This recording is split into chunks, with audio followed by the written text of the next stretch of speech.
Assalamualaikum warahmatullahi wabarakatuh teman-teman. Terima kasih telah mengklik video ini.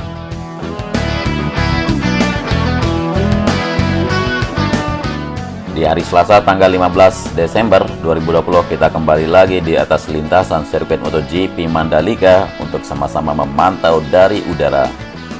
Kita mulai dari tunnel 1 yang berada di bawah trek lurus di sini, persis di sisi kanan dari tunnel 1 sendiri. Sudah terlihat hasil cor dari pondasi dasar dan retaining wall juga sudah disiapkan besi-besi rakitan yang akan dicor, dan sekarang tinggal pemasangan pagesting dulu. Kemungkinan pengecoran akan dimulai besok atau lusa. Kita lanjut menuju tikungan yang pertama, masih di atas trek lurus. Sudah persiapan dari penggalian drainase yang ada di sisi trek, yaitu trek utama di sini.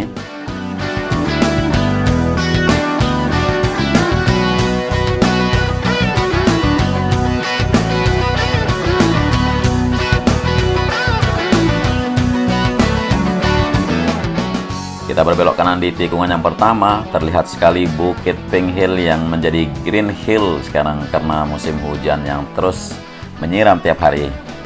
Menuju tikungan yang kedua, terlihat sekali pengerjaan di sini sedang fokus untuk trek tikungan yang kedua menuju tikungan yang keempat. Kebetulan kamera udara saya terbangkan di saat jam istirahat sehingga terlihat sekali tidak ada yang hilir mudik atau yang bergerak di sini. Tapi bisa kita pantau kalau tikungan yang kedua menuju tikungan yang keempat sedang melakukan pemadatan pondasi atas seperti yang terlihat hasilnya ini.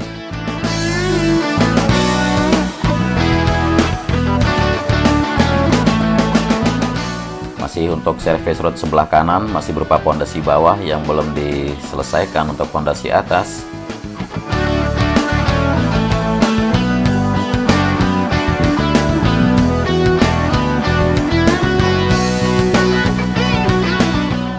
Semua alat-alat berat maupun truk-truk sedang terparkir karena operatornya sedang istirahat untuk makan siang dan sholat zuhur. Kita melihat ke sisi tunnel untuk pedestrian yang ada di bawah bukit di sini. Sudah terlihat pengecoran tersambung menuju area tengah zona sirkuit. Perlahan-lahan, sedikit demi sedikit, sirkuitnya nanti akan tuntas.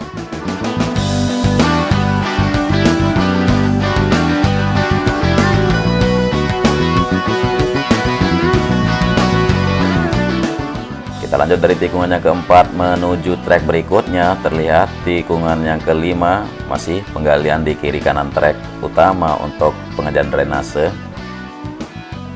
Cuaca sangat cerah di hari ini seperti beberapa hari sebelumnya, mungkin sekitar seminggu yang lalu. Terlihat sekali mendung menyelimuti, hujan gerimis juga tidak ada henti.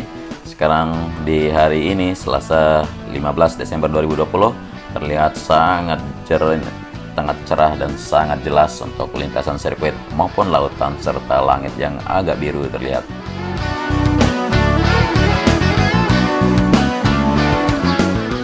Kita lanjut dari tikungan yang ke-6 menuju tikungan yang ke-7.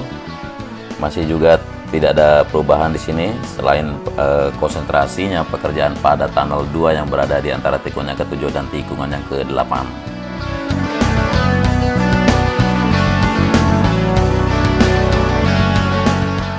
Bisa kita perhatikan beberapa perubahan yang ada di bagian tunnel di sini, terutama di bagian top sled yang sedang dikerjakan, terutama di sisi kiri dari trek utama yang sudah dicor di tunnel 2 di sini. Mungkin masih ada yang penasaran tunnel 1 dan tunnel 2 ini fungsinya untuk apa?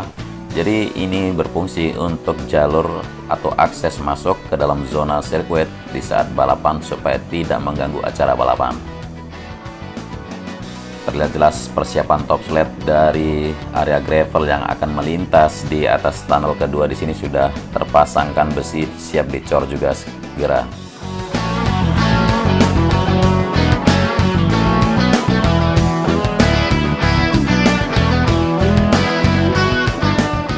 Di sisi kanan dari tunnel kedua sudah terlihat tuntas dan hampir sempurna. Tinggal tersambung ke bagian tunnel utama yang berada di tengah atau di bawah trek sendiri.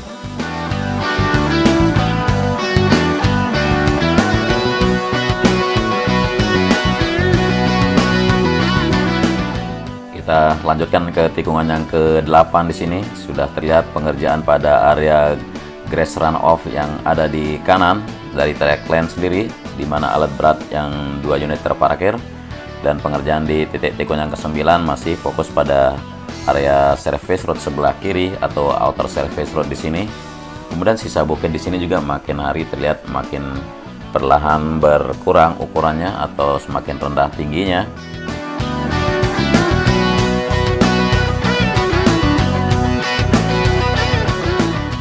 Sungguh merupakan pemandangan yang indah di saat hijau bukit-bukitan di sini.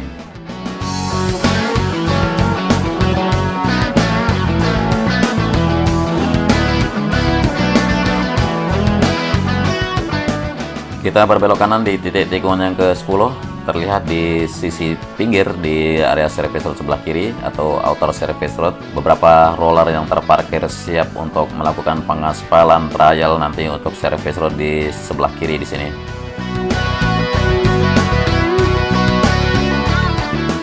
Dan perkembangan dari pembuatan drainase yang ada di tikungan yang ke-11 di sisi kanan dari service road sebelah kanan sudah mulai ada perubahan. Kita berbelok kanan di atas tikungan yang ke-11. Sambungan drainase di sini sebelum tikungan yang ke-12 siap melakukan opnam.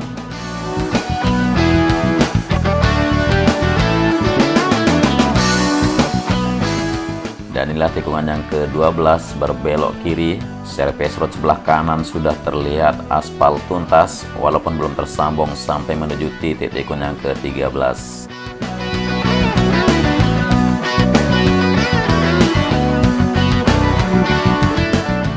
Ya, semoga saja untuk minggu ini dan kalau bisa sih seterusnya tidak ada hujan lagi untuk mempercepat progres pembangunan.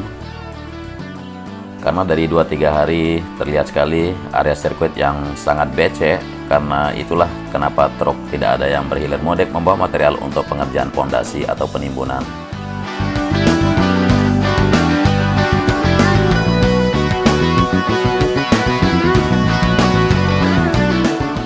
Kita mencoba turun lebih rendah di atas titik drainase pengganti sungai kemarin yang berada persis di bawah tikungan yang ke-13 untuk rangkitan besi yang ada di bawah track lane sendiri. Artinya di area di mana track lane akan melintas terlihat rakitan untuk pengecoran yang sangat-sangat sudah sesuai standar dan prosedur yang ditentukan untuk kekuatan dari pondasi sendiri sebelum melakukan penimbunan atau opnam berikutnya. Kemudian untuk melakukan penghamparan subbase dan pengerjaan aspal dan sebagainya.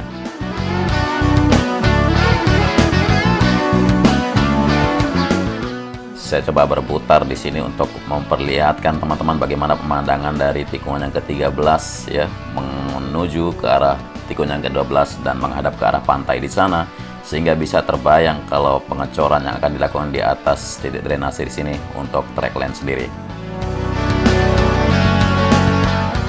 Dan kita akan lanjut menuju trek berikutnya. Dari tikungan yang ke-13 kita berbelok kiri. Kita langsung saja melihat ke arah trek lane di sini. Penghamparan subbase sepertinya masih harus ditambahkan lagi.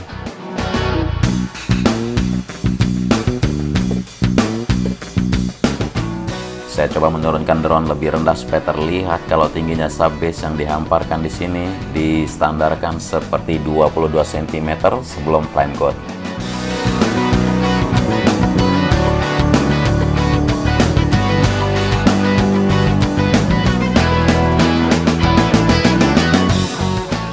Setelah melewati tikungan yang ke-14, kita bisa melihat sebuah tunnel galian di sini, tapi bukan berupa tunnel seperti tunnel 1 dan tunnel 2. Namun tunnel di sini seperti yang ada di antara tikungan yang kedua dan tikungan yang keempat, persis di sebelah kiri di bawah bukit di sana. Jadi tunnel ini berfungsi untuk pedestrian yang akan masuk ke dalam zona sirkuit melalui West Gate atau gerbang barat nantinya.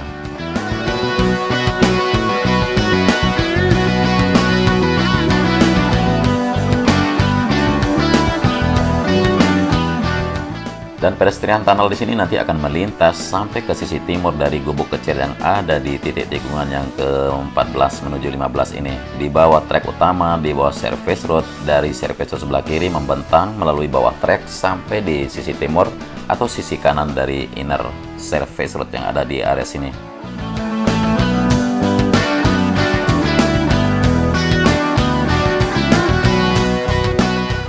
kita lanjutkan lagi menuju trek berikutnya.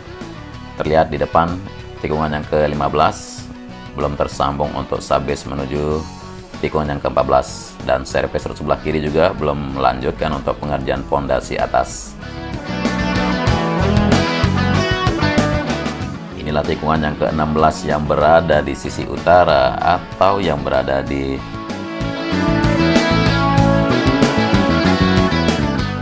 dari tikungan yang ke-16 belum tersambung juga untuk sambungan run off aspal yang akan disubbase di sini menuju tikungan yang ke-17 dan masuk ke area pit di trek lurus di sini. Sejumlah truk yang sedang parkir di sini melakukan penyedotan air yang ada menggenang di sisi trek di sini.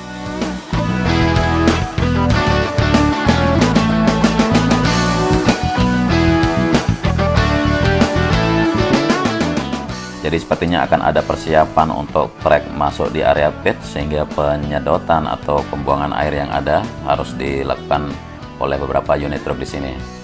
Dan inilah tikungan yang ke-17, kita langsung bisa melihat di mana pembuatan atau sedang melakukan pemasangan drainase horoton ya. Teman-teman bisa melihat lebih jelas di sini bagaimana pemandangan atau bagaimana rupa jenis dari drainase horoton yang ada di sini.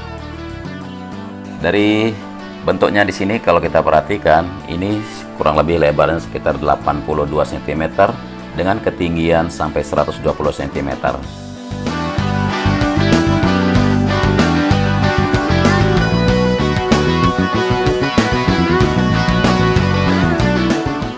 Jadi drainase horoton ini adalah barang import ya, jadi didatangkan dari luar.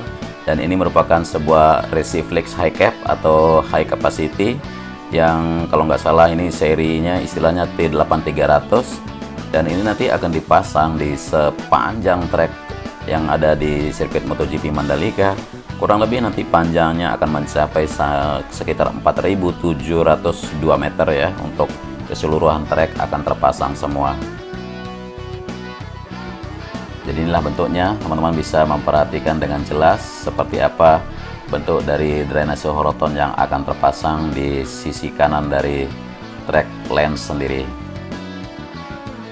Ini didesain khusus agar tidak terjadi genangan air dan tidak terjadinya banjir di saat ada race dan di saat hujan turun lebat. Ini sudah standar dari FIM, jadi nanti bagian atas akan tertutup rapat sehingga tidak terlihat seperti ada drainase di bawah lintasan. Nah, untuk aman sekali jadinya untuk dilintasi atau dilewati oleh ban mobil dan ban motor yang balapan.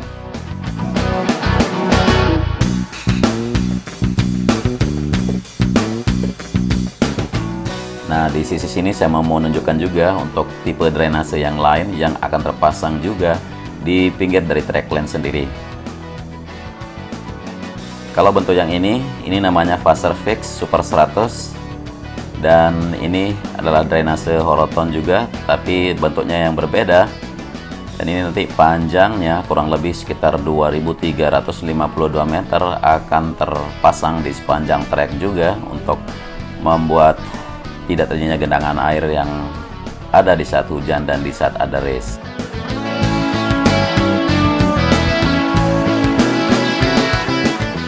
Jadi sirkuit MotoGP Mandalika ini belajar dari pembangunan sirkuit MotoGP yang lain yang ada di negara lain, sehingga sirkuit Mandalika memasangkan sebuah yang milenial atau sebuah modern dan bisa dibilang sesuatu yang terbaru untuk sirkuit agar tidak terjadinya kerusakan atau tidak terjadinya banjir di saat gelaran balap.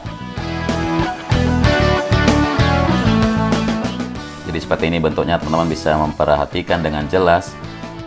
Vaserfix yang dipasangkan di pinggir dari trek lane sendiri ini juga termasuk dari semacam horoton juga, tapi bentuknya yang berbeda, tidak seperti high capacity yang Resiflex yang tadi yang saya tunjukkan pertama. Vaserfix Super 100 ini nanti akan dipasangkan baut di bagian atas sehingga aman sekali baut itu tidak akan muncul atau tidak akan timbul di atas Vaserfix sendiri. Sehingga begitu ada kendaraan seperti mobil atau motor balap yang melintas menyentuh di atas Vaserfix sendiri atau di atas drainase ini, tidak akan terjadi baut yang lepas, bahkan tidak akan menyangka kalau di sini nantinya merupakan sebuah drainase juga.